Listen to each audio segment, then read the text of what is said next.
Basics. An if statement is used to check whether a certain condition is true or false.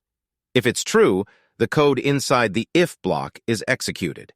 If it's false, the code inside the if block is skipped. Here's an example. In this example, we're checking whether the value of x is greater than 10.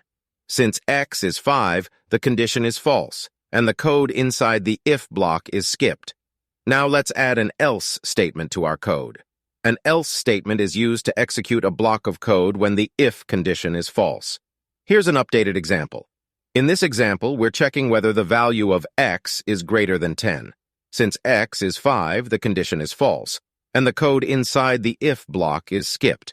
Instead, the code inside the else block is executed, which prints the message x is less than or equal to 10.